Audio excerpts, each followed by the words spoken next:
ఇక్కడ మన రాష్ట్రంలో పరిశ్రమలు పెట్టడానికి ఇప్పుడు విశాఖపట్నానికి వచ్చిన వాళ్ళందరూ ఆ భూములు తీసుకుని డబ్బులు కట్టుకుని నేల సాగు చదువు చేసుకుని వాళ్ళు హ్యాండ్ ఓవర్ చేసుకుని ఇవన్నీ అయ్యేటప్పటికి 5 ఏళ్ళు అయిపోతుంది. అందుకని ఆ తర్వాత ఏం చెప్తారు, మళ్ళీ మేము వస్తేనే ఆ పరిశ్రమలు వస్తే జగన్ వస్తే పారిపోయేలా చేస్తాడు, పరిగెత్తిస్తాడు అంటూ ప్రజల్లోకి వెళ్ళాలన్నదే ఇప్పుడు వీళ్ళ సంకల్పం. అందుకే 99 పైసలకు భూములు ఇచ్చిన, లేకపోతే గనక ఆ ఏది రియల్ ఎస్టేట్ వాళ్ళకి భూములు ఇచ్చినా ఇవన్నీ నడుస్తాయి. ఇక్కడ అసలు పాయింట్ ఏంటంటే ఇంకా మనకి ఇక్కడ ఉపాధి ఏంటి, ఇక్కడ చదువుకున్న ప్రతి ఒక్కడు ఉద్యోగం కోసం ఉపాధి కోసం హైదరాబాద్, బెంగళూరు, చెన్నై, ముంబై, గురుగావ్ పోతున్నారు, లేదా విదేశాలకు పోతున్నారు. అది ధనవంతులు లేదా ఎగువ మధ్య తరగతి వాళ్ళకి సాధ్యం.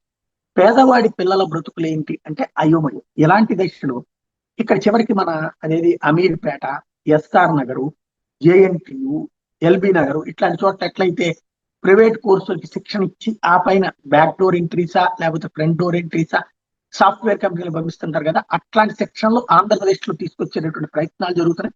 కానీ ఆంధ్రప్రదేశ్ లో విద్యా వ్యవస్థలో వస్త్ర మెరుగుదల, బోధనా ఆసుపత్రుల పద్ధతుల్లో ఆధునీకరణ, యువతకు నైపుణ్య శిక్షణ కేంద్ర ప్రభుత్వం సహకారం అందించాలంటూ లోకేష్ కేంద్ర మంత్రులు కోరారు. దీర్ఘకాలంగా పెండింగ్ లో ఉన్న సమస్యలు పరిష్కరించాలని వెల్లడించారు.